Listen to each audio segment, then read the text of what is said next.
8, 5.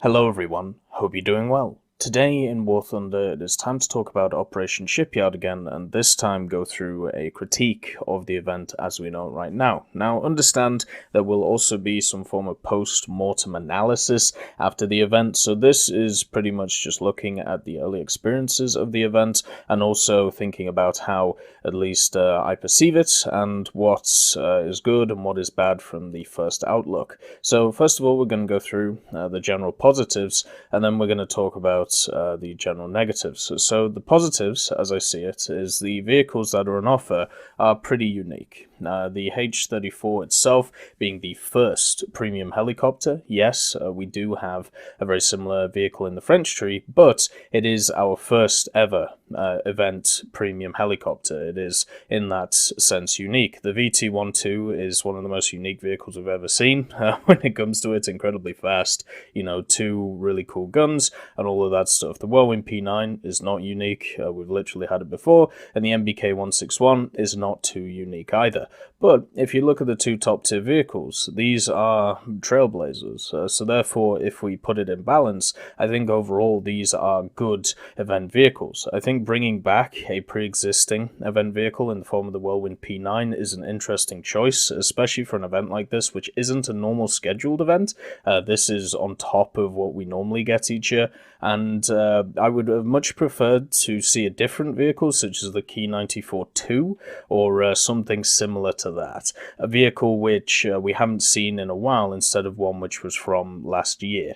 So something like the Key 94, or maybe something a little bit lower tier than that, maybe the Focke-Wulf 189, something like this. But instead, we for some reason get the Whirlwind instead of all of these other options. The fact that the event itself, once you actually break it down, because I saw a lot of people being very confused by the event, once you break it down, it's pretty simple to understand. You play the game, and you play rank 2 and above, and if you want 2 of the vehicles, you just play, and that's it, and assemble as you go. And if you want more than 2 vehicles, if you want all 4 of the vehicles, you have to get a ton of first places as well, and just play the game. So that's it. If you really boil it down to it, if you really boil down to the key essence of the event here, it's that there are no challenges, there are no specific things there's no specific criteria you have to fill, apart from don't play enduring confrontation, and also, you know, get firsts if you want to get all of the vehicles. Everything else is really simple. It's just play the game and enjoy it as you go along. So because of that, you know, that's a great factor. You know, you don't have to worry about how many kills you're getting. You don't have to worry about, am I completing this specific objective? You don't really have to mold lineups around specific goals. Instead, your goal should just be, you know, to either get top or to just play the game. So from that point of view, very simple. I'm happy to see the workshop idea come back. I generally think it is a really cool mechanic. The Battlefield Engineer event and the Operation Summer event before it for the IS-7, I really like the idea of building these vehicles. I think it is a unique mechanic, and it's much more satisfying than challenges to actually see something being built as you go along. And also, you could even throw in a lot of historical elements to it when it comes to these building. The problem, though, with this system is thematically, it still doesn't make a lot of sense, just like the I-180S didn't. So why am I building 2 MBK-161s to build a VT-12? Thematically, that makes no sense. It doesn't follow on from each other. It would be much better if this event was either boiled down to 1 vehicle at a time, like a monthly event that I've talked about before. So this would just be for the MBK-161, and then maybe the next month you get one for the VT-12, or the next 3 months you get one for the VT-12, which would actually show all the different parts of the VT. That would make so much more sense than what we have now, which is you make 2 of these, and it's somehow from from the two MBK-161s, you're able to build a VT-12. It's not good thematically, just like it wasn't good on the I-180S event either, where you would build two I-180Ss and trade them for a Macarva. Doesn't make a ton of sense when it comes to the actual building elements, which is, what you're trying to promote. But the overall crafting idea I really like. It's something that's still relatively new to the game. It's still only about a year old. Of course, it's going to have kinks in it. It's going to have problems with it. But I think just from a general point of view, it's interesting. I also like the idea of adding in the support production. This seems to have confused a lot of people, but that's fine. So the support production is basically just an additional part, which when you craft, like let's say this bit, you get access to the support production, which is next to it. So when you craft this engine bit, you're also going to get this on top of it. These support production just speed up assembly, so they just lower the time that it's going to take to make each part. It doesn't lower the requirements, it just lowers the amount of time that everything takes. And because of that, you just have to just put the support productions in once you get them, and Bob's your uncle. You just put all of the parts together. It just changes the time that it takes for you to use the shipyard in conjunction with the different basic materials to make the advanced materials. I like this because what it means is there is a reason to not just sell all of your materials, off the bat. Instead, there is a reason to commit them to building some of these parts instead of just trying to game the market. Now, I don't think it's a strong enough reason yet. I don't think that the ability to wait a little bit less time when it comes to these things is, a good reason, because, they're still going to be in the time limit, because the limiting factor is blueprints in this event. The limiting factor is not time overall. So therefore, it is not a strong reason to, not sell everything on the market straight away. But at the same time, it is a reason, and it shows that they're at least thinking about a solution to that problem.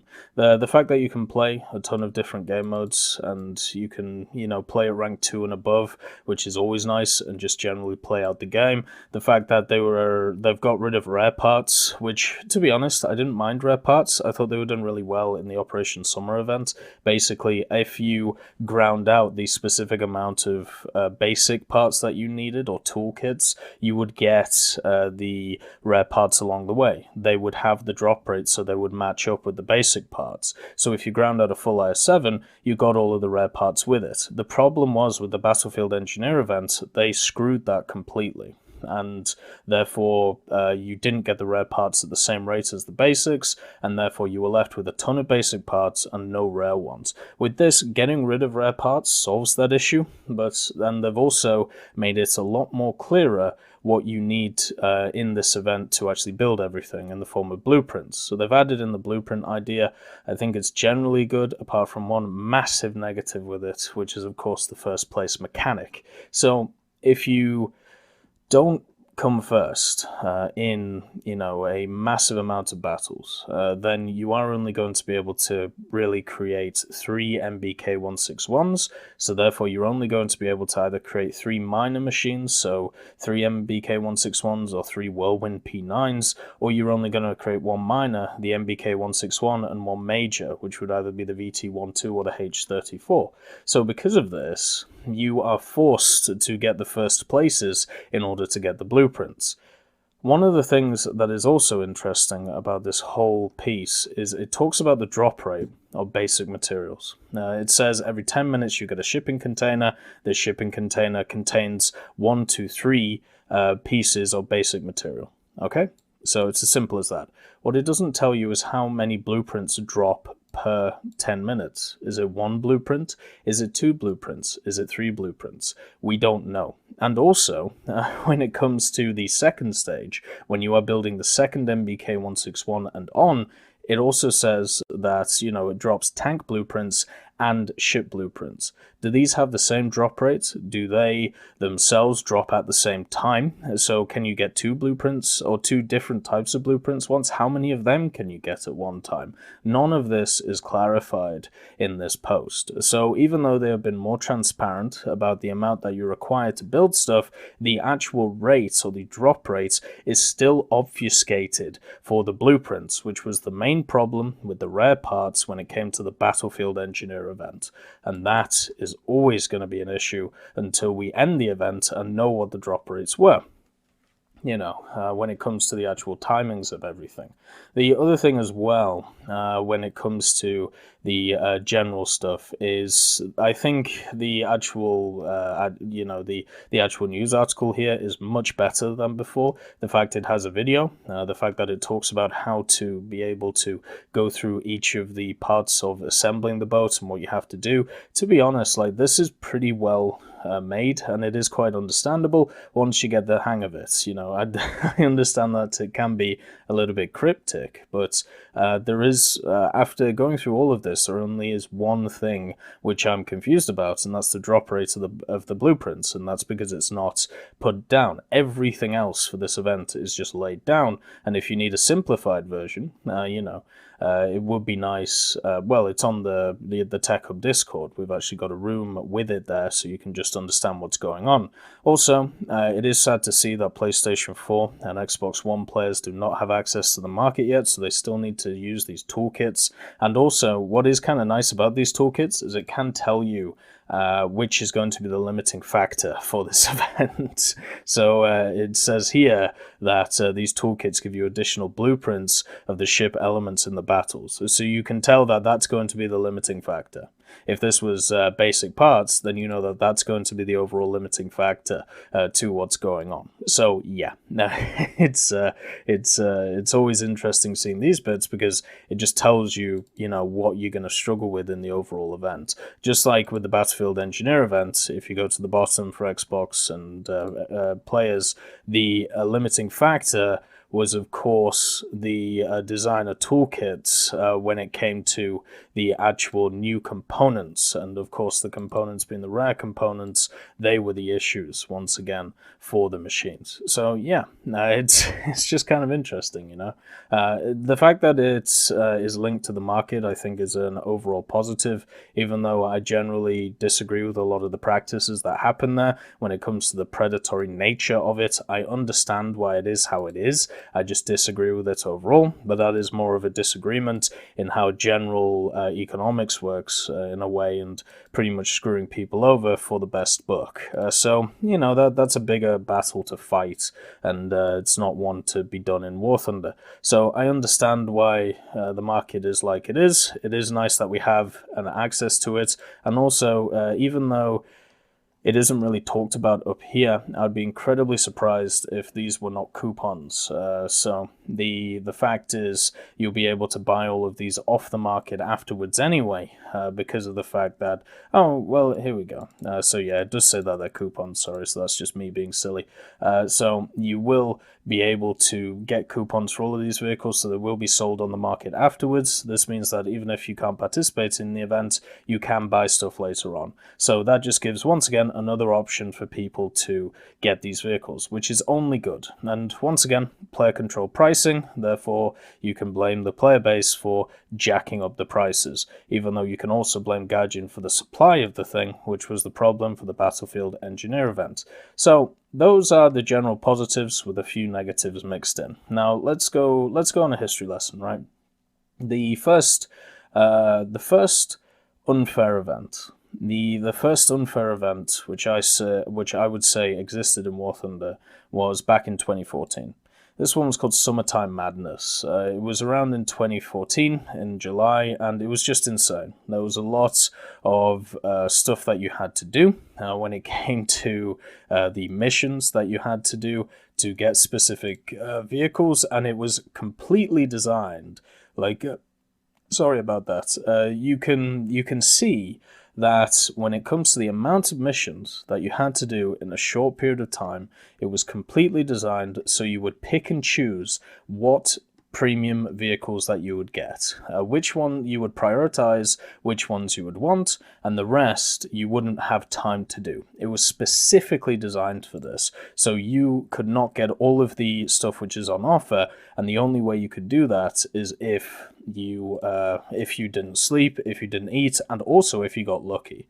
So that was back in 2014. I deemed this event unfair at the time. I still deem it unfair because I believe that if you are shown a bunch of vehicles, or if you are shown a bunch of prizes, and you are not able to, at least over time, be able to complete all of these, then it is in effect some form of false advertising. Maybe not down to the letter of the law, but just generally in my head, my opinion, that's how I see it. The next one was 2015.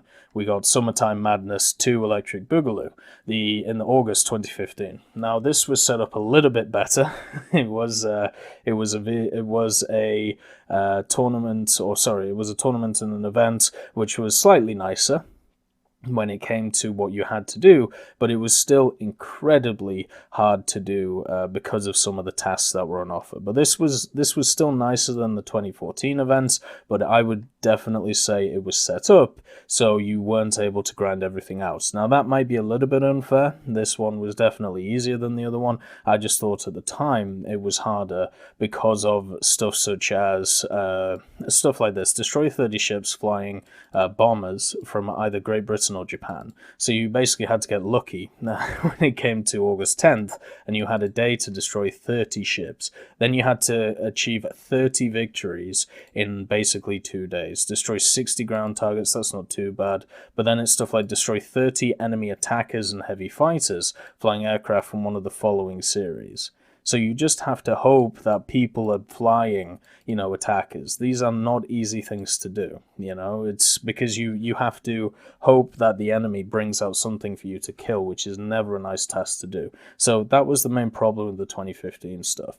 And then we had a big break of what I would class as unfair events. Some people would look at the E100 event and say that was unfair. I don't really class that as an event. I just see it as a tournament series. I definitely agree that there were problems with it, especially the dog tag ones. There were real issues with that event, but I don't see it on the same level as the huge community events. And then we have to go all the way to 2018 before we run into another event, 2019, where we run into another event which I would deem as unfair. Basically, 4 years, Gaijin had a pretty good track record for events which, some of them were hard, some of them were difficult, like the Spitfire tournament, that was quite difficult, but you could do it, especially if, you had good people around you. Even stuff like the Katusha event, right? It could be done, and it was done for a lot of people.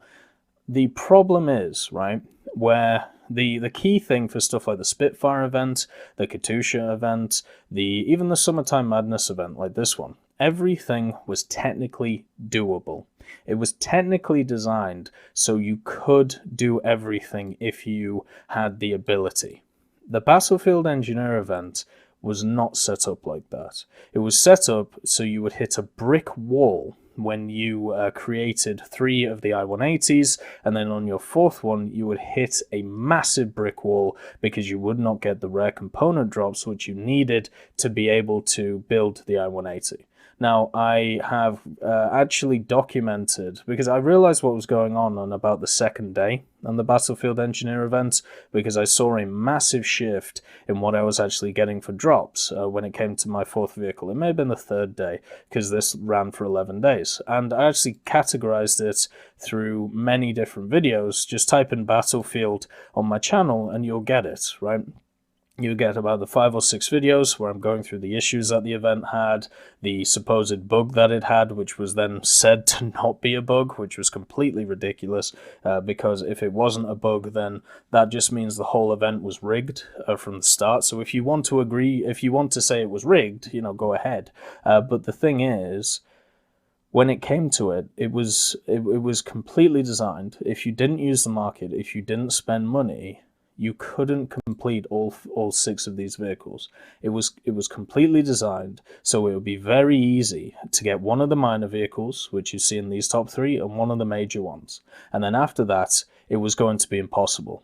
And I basically categorized it, and I went through it for 4 or 5 days and just showing people how it was set up.